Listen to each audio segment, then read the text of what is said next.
sa akin, Lisa. Ginagawa ko lahat ng ito. Slow!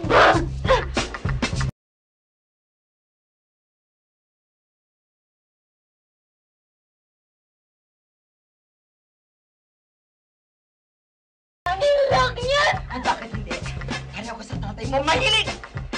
Parang hindi anak ang turing sa akin eh. Ang sama nito, makakaramdam ako ng galit. Galit sa loob.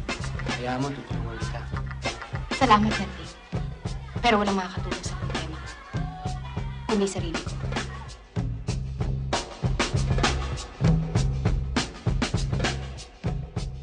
Hindi ako maaaring umalis dito hanggat hindi natatapos ang dapat kong gawin. Gusto kong kumanti. Hello guys, my name is Liza May Bilbao. In this movie is magkritik ko about sa movie ni Insyang, which is a 1976 directed by Lino Broca. So this movie about Insyang is from the Philippines, okay? This from the Philippines, and also ang iyahang ginapakita diri sa movie ay young woman which is na si Insyang na nakapuyo siya sa populated shantytown where are the mga poverty and violence. And also sa katnang iyahang residence is daghag dira og like mga ang mga tao dira ay nakapuyo kay daghan og mga poor people dira. So ay mga non-educated na mga bata, apoy mga tao dito nga kanang mga violent sila. Ang movie is kana akong movie akong gipili because of issues, i-relate po na ko siya sa issues nato here in the Philippines. Movie. And now, movie is na ay Insyang. So, which is si Insyang is siya tong babae nga bida. And then, ang nasa'y mama dira, ang mama niya is criticism.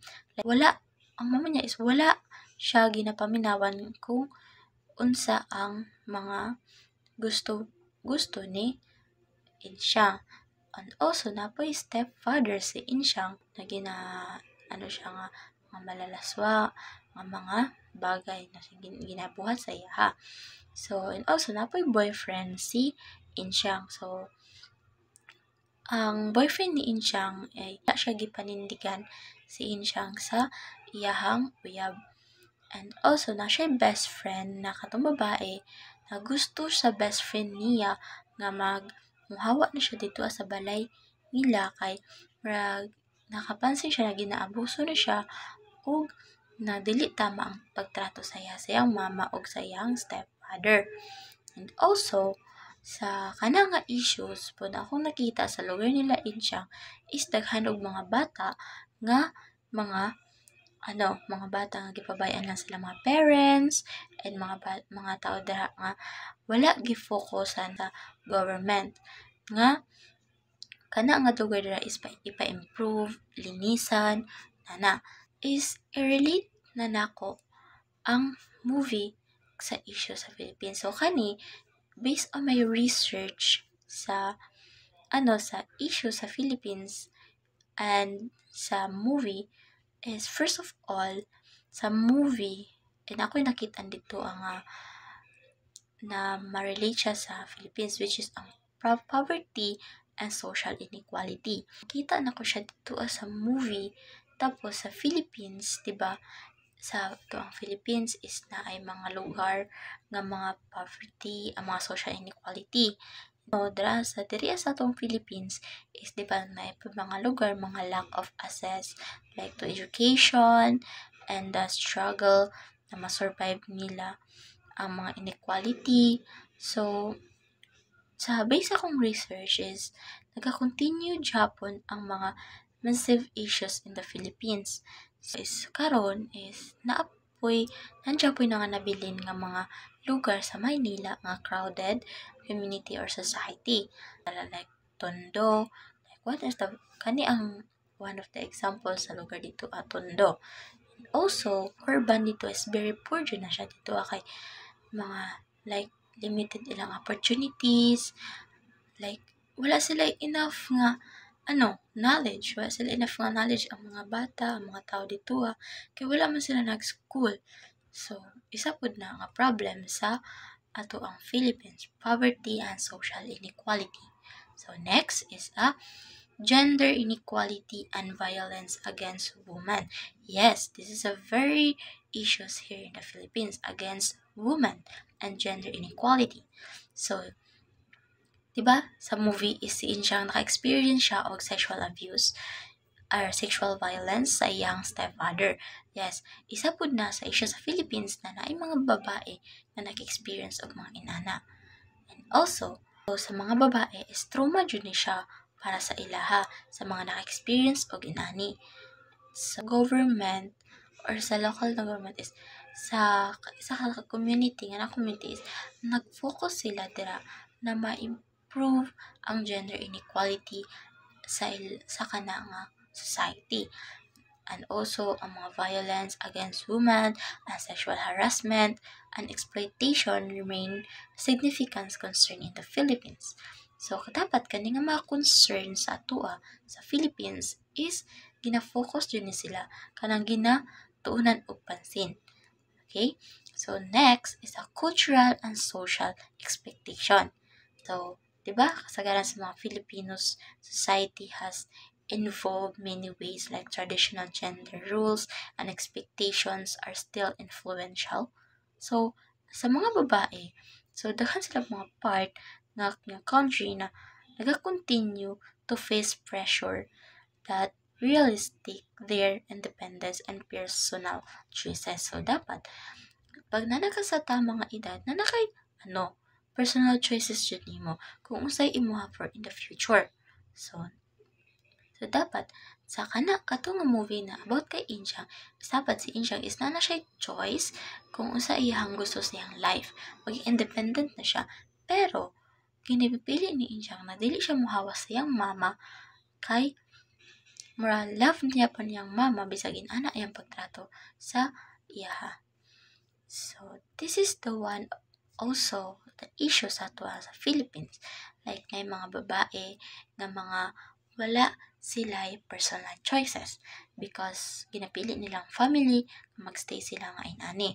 So, dili po nato sila masisi nga maginana sila because gusto man nila magstay silang family. But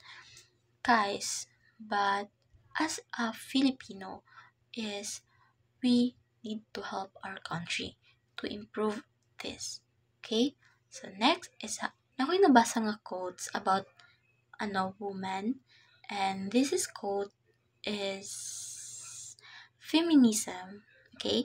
Feminism is about making women strong. Women are already strong. It's about changing the way the world perceives the strength. So, kaning nga quote is about siya kay G.D. Anderson. Okay? So, for me, feminism is a good for Filipinos because it acknowledged the inequality between men and women with all of the inequalities in every aspect such as in family, work, and education. The Filipinos become more aware their unjust situation.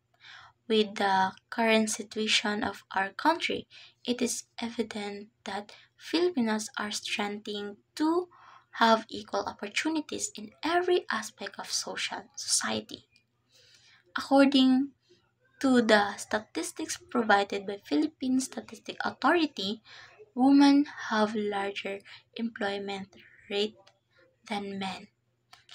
But after all, there are still women that are struggling because they still don't know how to break the stereotype and discrimination of the society. So this is very important to us as a Filipino. We have an equality. So we don't need, dili ta mag-judge o isa ka tao or sa isa ka kinsa man na siya. Ang ato lang is equality, respect, justice, na kanang dili ta maka-discriminate og mga tao. Wala tay matapak-tapakan na tao. pantay-pantay lang ta because we are a Filipino. These issues sa kato kung mga nabanggit nga related siya sa Philippines nga mga issues about sa katong movie. So first is poverty and social inequality, gender inequality and violence against women, cultural and societal expectation. Ma-relate siya sa issues sa Philippines. So, I hope this kind of issues ay matuunan ng pansin ng ating mga gobyerno at lokal na pamahalaan at magkakaroon ng hustisya ang mga naaabuso. As a Filipino, mahalaga ang pagkakaisa at pagtutulungan natin sa ating mga kapwa. And that's all. Thank you. Bye-bye.